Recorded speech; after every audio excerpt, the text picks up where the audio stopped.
पाकिस्तान है। अरे आका पाकिस्तान है, क्यों आपको पीड़ा हो रही है शेख हसीना पर? घुसपैठियों को मत निकालो, शेख हसीना को निकालो। गजब है। मुद्दा हमारा कुछ और है।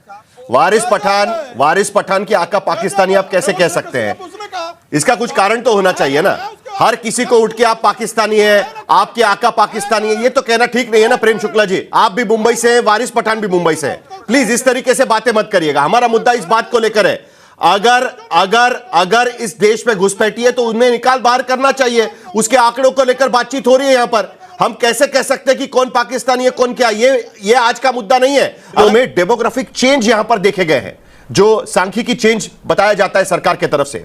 अब देखिए यहां पर किशनगंज में, यह ड्राफ्ट लिस्ट की बात है क्योंकि चुनाव आयोग की वेबसाइट पर आज की स्थिति में कितने नाम किस जिले से कटे उसकी कोई जानकारी वहां पर नहीं है। तो ड्राफ्ट लिस्ट में अगर हम देखें तो उसके मुताबिक किशनगंज में 1,45,000, अररिया में 1,58,000, पूर्णिया में 2,73,000, कटिहार में 1,84,000 नाम करीब करीब कटे हुए हैं। लेकिन उसके साथ साथ यह भी जानकारी देनी पड़ेगी इसके साथ में कि चुनाव आयोग ने कभी दावा नहीं किया कि ये सारे के सारे नाम जो कटे हुए हैं ये घुसपैठिए थे। और एक बात मैं आपको बताना चाहूंगा कि बाकी जिलों से अगर हम तुलना करें तो ये नंबर्स काफी कम भी नजर आते हैं।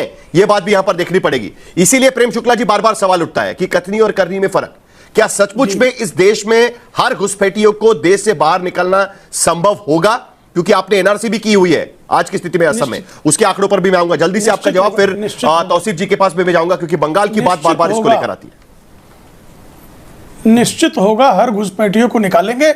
और कांग्रेसी छाती पीटते रहे, इनके छाती पीटते रहने के बावजूद, जैसे भव्य राम मंदिर बना दिया, छाती पीटते रह गए। आज तक राम को गालियां देते रहे, अब तो छठी मैया को भी गालियां दे रहे हैं। ये गालियां जो है देते रहे मायनो कुल कलंक, लेकिन हम जो है घुसपैठियों को ढूंढ ढूंढ कर निकालेंगे तो निकालेंगे। ये संकल्प एक बार नरेंद्र मोदी जी और अमित शाह जी लेते हैं तो उस संकल्प को साकार करने में समय लग सकता है, लेकिन वो संकल्प साकार होकर रहता है। और यह संकल्प भी साकार होगा। जितने घुसपैठिए हैं उनको पकड़ के निकाला जाएगा। और बीजेपी बार बार कहती है कि उसको मुस्लिम एंगल से देखा जाता है क्योंकि घुसपैठिया मतलब मुस्लिम। यही बात है ना प्रेम शुक्ला जी, मतलब उसमें कोई गलतफहमी नहीं होनी चाहिए कि आपके मुताबिक घुसपैठी मतलब मुस्लिम। हाँ, यही बात है ना प्रेम शुक्ला जी? और कौन आया है? चलिए, शेष तो शरणार्थी है। देखिए साहिल भाई, चुनाव का वक्त है, सबके सवाल है यही कि विकास के नाम पे भाजपा ने क्या किया, बढ़ती हुई महंगाई पे क्या किया, बेरोजगारी पे क्या किया, जो करप्शन फैल रहा है बिहार में उसके बारे में क्या किया। इन तमाम सवालों के जवाब इनके पास नहीं है। तो तमाम सवालों के जवाब से ध्यान भटकाने के लिए ये घुसपैठिया लेकर आ गए। मैं पूछना चाहूंगा कि जितनी बॉर्डर स्टेट्स है वहां पर तो बीजेपी की सरकार है, तकरीबन 11 साल से तो इनकी सरकार, अमित शाह होम मिनिस्टर है। क्या कर रहा है बीएसएफ? क्यों उस पर वॉच नहीं रही? अगर अमित शाह नहीं संभाल सके तो अमित शाह को इस्तीफा देके घर चले जाना चाहिए। अब ये घुसपैठ करके इतना बड़ा बाजा बजा दिए थे कि लाखों घुसपैठी घुस गए, लेकिन जब खोदा पहाड़ निकला चूहा, कितने घुसपैठी आ गए? कुछ भी नहीं मिला इनको। अब उसके बाद में आसाम के अंदर इन लोगों ने ये किया था, एनआरसी का प्रतिक्रिया चालू की थी, 1600 करोड़ रुपया खर्चा कर दिए। कितने निकले मुसलमान? 9 लाख। 12 लाख से ज्यादा नॉन मुस्लिम निकले। उसके बारे में क्या बोलेंगे? डेमोग्राफिक चेंज की बात करते हैं, मुसलमानों की बढ़ती हुई आबादी की बात करते हैं, जबकि डेटा अलग बताता है। डेटा बताता है कि मुसलमानों में टीएफआर का रेट जो एकदम गिर चुका है।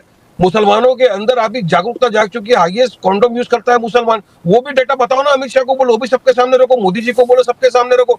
ये एक ही चीज है साहिल भाई, सिर्फ ध्यान भटकाना है क्योंकि बीजेपी आए बैकफुट के ऊपर, इसलिए इनको चुनाव में घुसपैठिया याद आएगा, बुरखा याद आएगा, पाकिस्तान याद आ जाएगा, इनको हिजाब याद आ जाएगा, इनको हर तरह की वो बात याद जाएगी जिससे ध्रुवीकरण कर सके।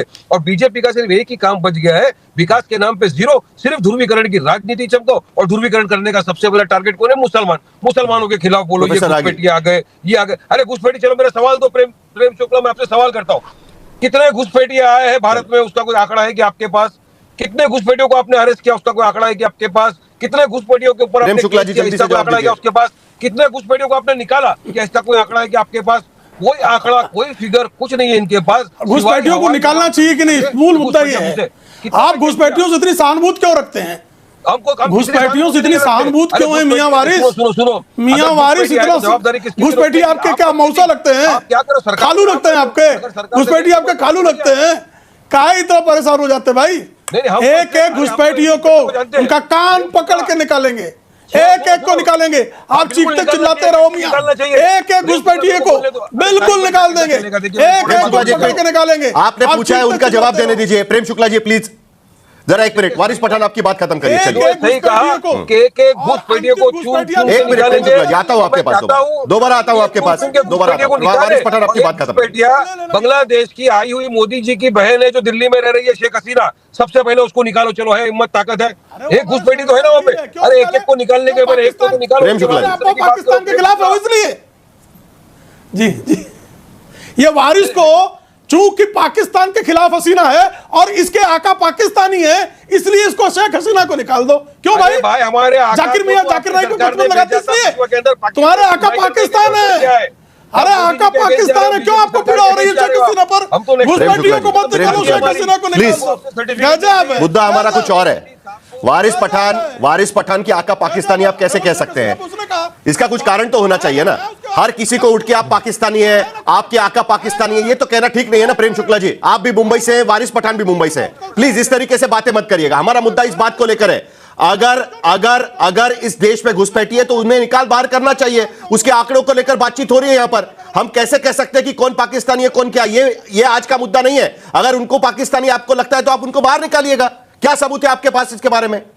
इस तरीके की भाषा ठीक नहीं है। प्लीज आप मुद्दे पर बात करिएगा, नंबर पर बात करिएगा, जो नंबर हम आपके सामने रख रहे हैं। प्रेम शुक्ला जी, आप गजब बात है, आप क्यों पाकिस्तानी होने पे आपको क्यों पीड़ा हो रही भाई? अरे जब शेख हसीना एंटी पाकिस्तान स्टैंड लेती है, अब ये चिचिया है, क्यों चिचिया भाई? क्यों चिचिया रहे बाबू?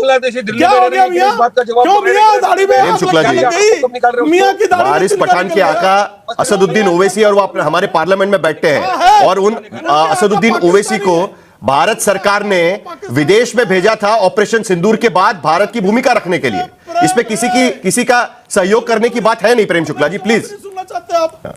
साहिल जी मेरा जवाब सुनना नहीं चाहते तो फिर क्या है? आप जजमेंट पास कर रहे हैं। मैं सुन रहा हूं, मैंने सिर्फ आपकी भूमिका पर सवाल उठाया। जरा चिचियाना बंद करो। चलिए मुद्दे पर आते हैं, मुद्दे पर आते हैं, प्लीज मुद्दे पर आते हैं।